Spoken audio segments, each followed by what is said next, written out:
podcast. My name is William. This is Foil Driven. This week, let's see, what do I have for you? I've got a ton of clips, of course. Actually, I would have had a lot more. I went into a massive pair-wing rabbit hole, probably watched 20 videos, realized how little I knew about that subject.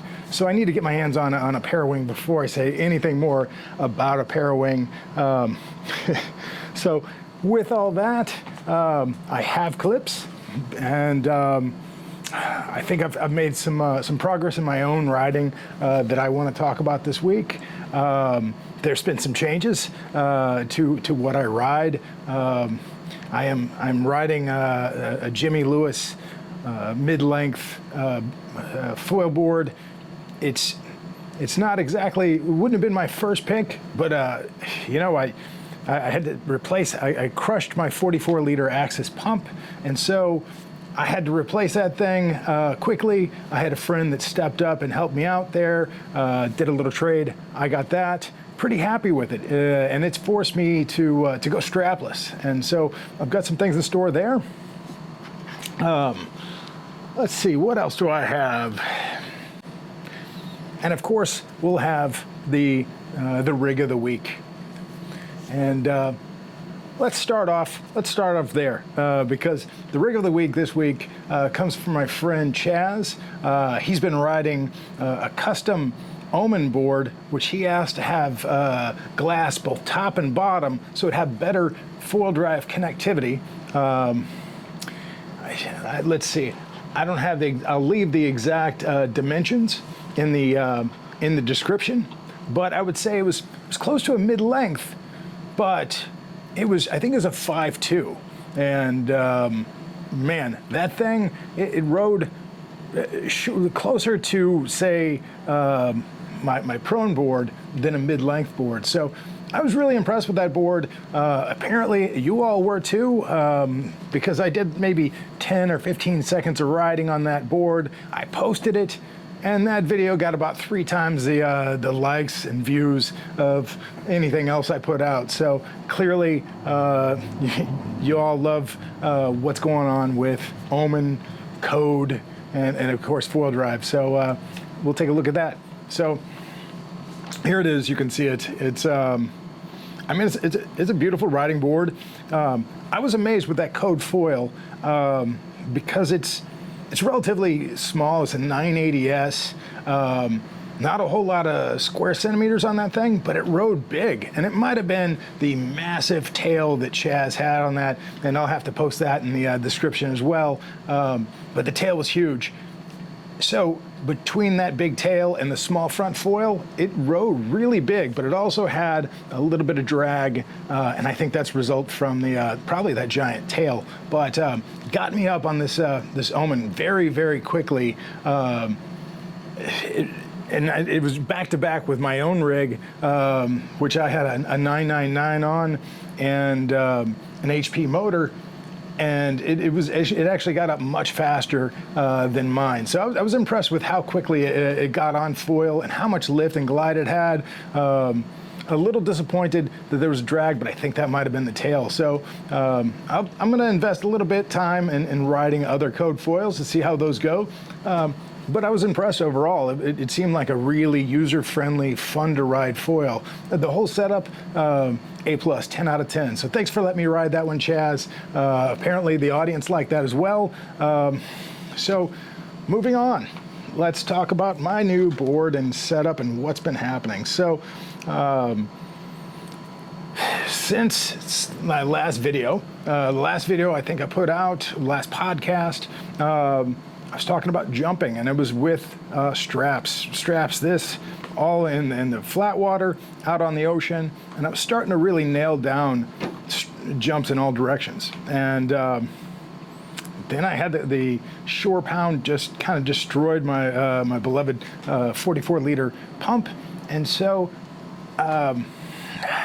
here I am with this board now that has no strap inserts. I've been riding straps since I very started with wing foiling, so you know, with the exception, I rode a downwind board here for last year for maybe about a month. But other than that, I'm mostly a strapped rider. And so it's a challenge just to get on a board. So within the last, I'd say week and a half, I've adapted to this thing, and I'm really enjoying it. I like how quickly this mid-length gets off the water, even with a 999. Typically with a 30-liter board and my 999, I need to use white water. Even with a foil drive or a Manta Flow and an HP motor, I typically still need a little bump of a wave or a very steep wave if I don't got white water. Not so much with this. I can get this this Jimmy Lewis up in with the 999, no problem, flat water. I might have to rock the nose a little bit to sort of simulate pumping to get it to break off the surface, but other than that, it comes right up every time. So I first started playing with this thing out in the flats in the river, and I started trying some heavy carves, getting my feeding position, my foot position. Then once I started to get comfortable with it, I took it out in the waves, started dialing it in a little bit more, move the mast around. I think I've got it pretty close to where I need it to be. And so this morning I took it out and I started doing, strapless ollies out in the ocean. A couple days ago I started with strapless ollies in the flat water, which is still kind of sketchy because what happens with these, the strapless ollies, if you land too high of a with too much of a high nose attitude, it'll go shooting off and you go flying off the back. With this board in particular, the traction pad was not all that great. So if I landed too nose down, I was sliding down the nose at full speed. I'd land in front of the board, and the board that would then ram into me. So that was not cool at all. But this morning, I glued an extra piece of traction pad at the very end of my my traction pad, so it's sort of a double layer. So when I go to jump, I've got a little bit of a grab to help me pop, and then when I go to land, even if I bury the nose a little bit, it's just enough so I can dig in and pull out of that without going sliding down the board. And here's some footage of sliding down the board. It is worse than it looks, and it looks terrible. I didn't even post this because, to be honest with you, I wanted to explain what's going on here before y'all saw this, because it's that shit's sketchy. Moving on. Okay, so beyond my videos, let's take a look at what I found this week, and I'm going to start off with my favorite one of the week. We have a local shop owner. His name's Billy Bosch. He owns Good Breeze. And, I've known him for years. He's always been great to work with. But I didn't know this much about him until I watched this sit-down podcast that I'm showing here. And in this clip, just take a look. Good time. I actually have a video of my very first foil, and I almost died. Literally, we got behind the boat, my friend just floored it. Oh, shit. I get launched, and I literally just land as the foil comes up. The foil hits me in the throat, and I go like this, and it hits me, cuts me here, cuts me here, cuts me all the way across. And the video is just scary. I could. That's crazy, man. I mean, he literally almost killed himself, and still driven enough to get back up and try a sport that he had no idea, what the outcome was going to be. I mean, that guy, that's a heroic effort. What a great podcast. If you get a chance, check out some more. There's some more videos from the same guy doing this podcast. Check them out. Probably way more entertaining than what I've got to offer. I hate to sell my competition, but in this case, he deserves it. All right, the next one, what do we have up? 365 days of dock start pump foiling. I mean, this is kind of the idea how this channel started. I started this channel, I didn't know what I was doing on a wing, and I filmed so that I could, for one, I love filming and editing, otherwise I wouldn't do this so much, but, and I love riding, but on top of that, it gave me an opportunity to really, really critically look at second for second footage of what I was doing every week. And then record it so that anybody else could come along, see my channel, and see how I've progressed from day one. Now, I've removed some of the videos from the early days. Some of the stuff, you know, I might have guided folks in the wrong direction, and so I removed some of those. I haven't removed all of them, so beware. If you watch any of my stuff, just don't pay attention to it. It's probably wrong.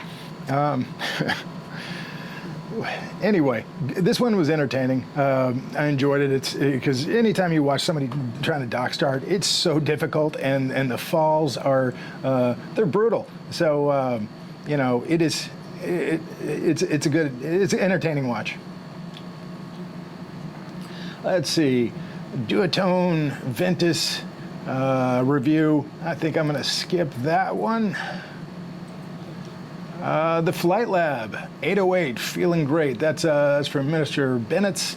Of course, he's looking great out there. If he's ever produced a bad video, I haven't seen it yet. Speaking of which, Mr. Bennett, who else? Eric Geiselman, I hope I'm pronouncing that right.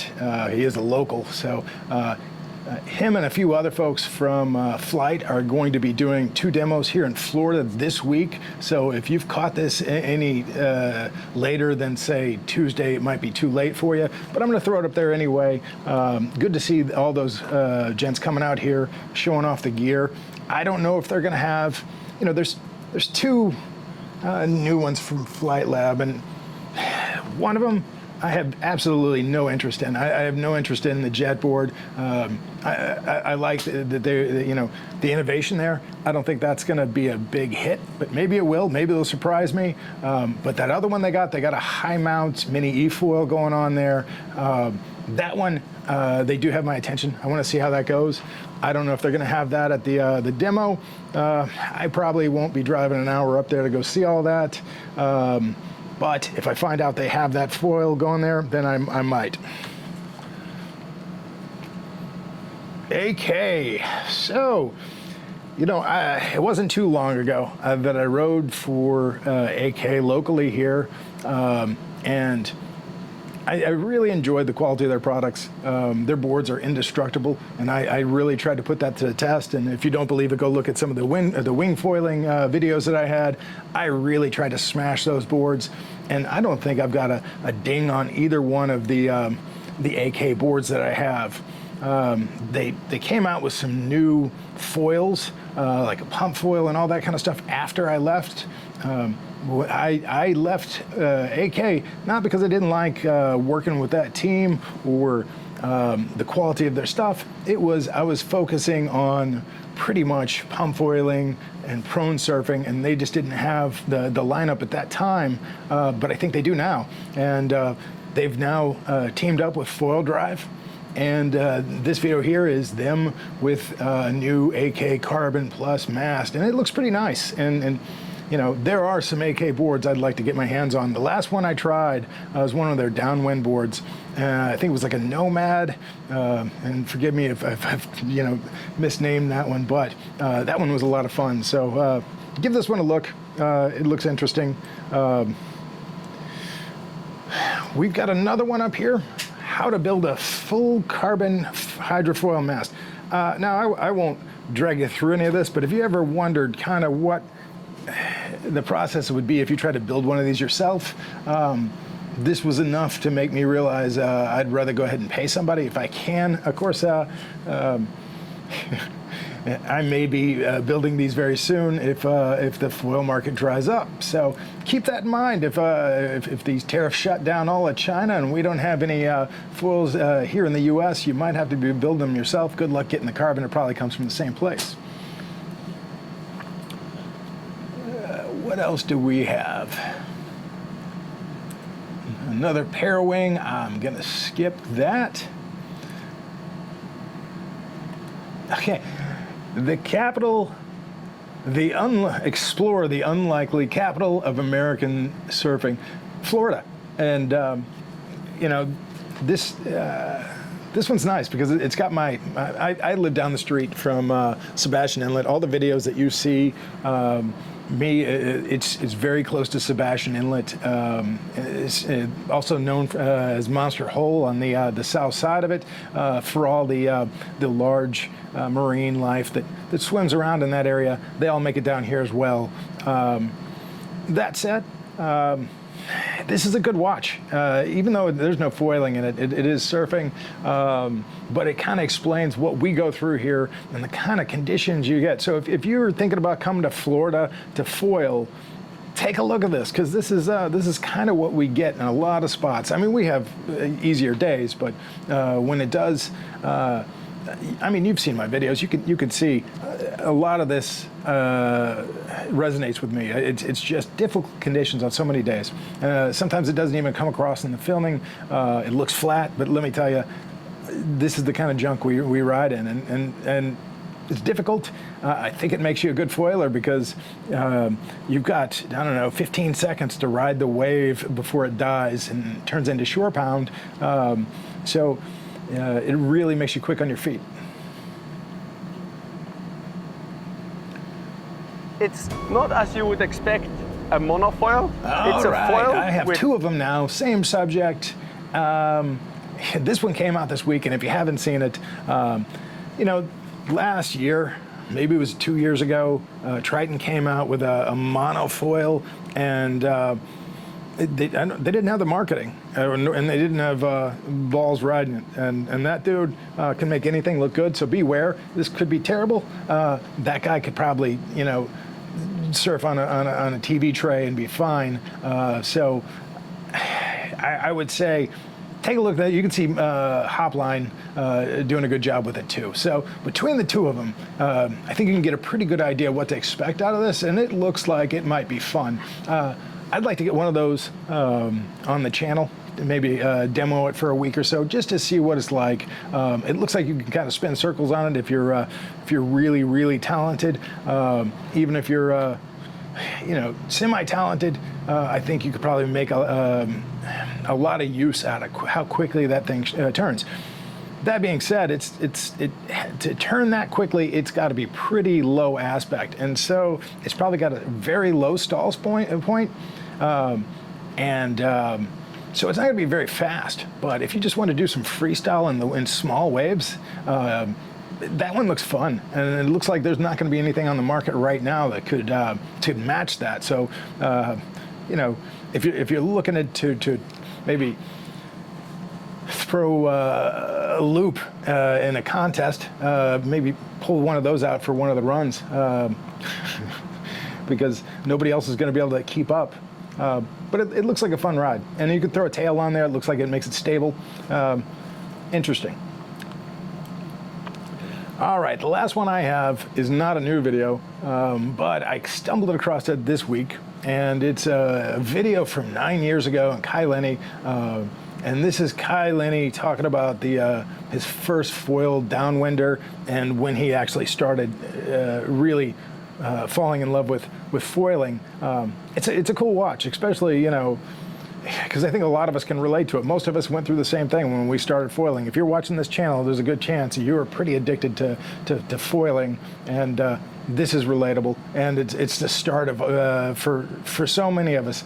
You know, many of us saw Kai Lenny first do it, and then shortly after, everybody else, you know, started arriving on the scene. But this is where it began for the most part. I mean, there was foils before that, but man, I feel like when Kai came into the scene with this, he kind of changed things. And so this is about, I think, when it started 9 years ago. Crazy.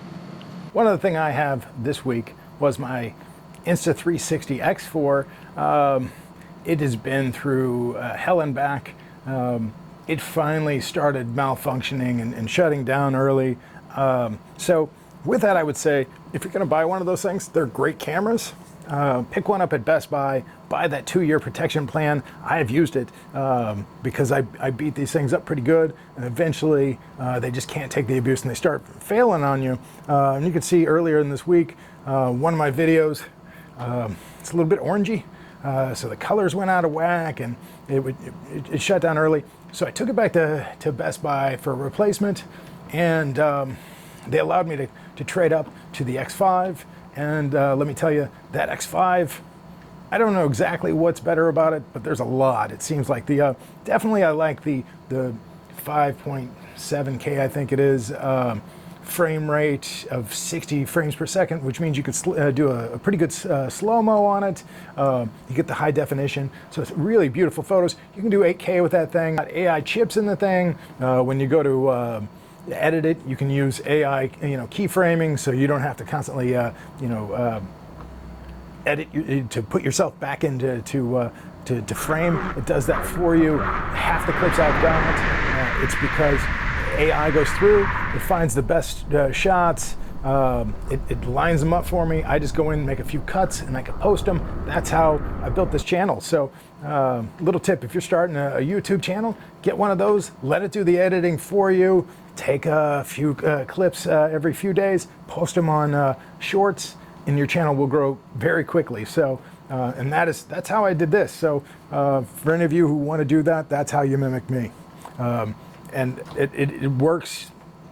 Half of you here are probably, you found this because of a short, and so I thank you for still putting up with all the shorts that I post. That's why, because they grow the channel, and it gives you kind of a daily picture of what how I ride every day. So thanks for all that. I think I'm going to do a full review on the solo shot, maybe sometime in the next couple weeks. I think I'll probably do how do I do jumps soon. I want to get them nailed down a little bit more, both with straps and the strapless, and how I'm doing it in both the waves and the flats. I think there's a lot there. I've also kind of learned how to get bigger wing outs, and I'm trying to get those on film. It's it's one thing to be able to do all this stuff, whether you're doing jumps or ollies or wing outs. It's another to try to hold a camera while you do it and capture it. And so I need to get that both wired as well as the bigger wing outs. But I think I figured a trick to do that as well. So stay tuned. Hopefully I'll have that coming up soon. Until next time. Thank you so much if you've watched all the way to the end. Hey, you're one of the few. Appreciate you. Thanks for watching.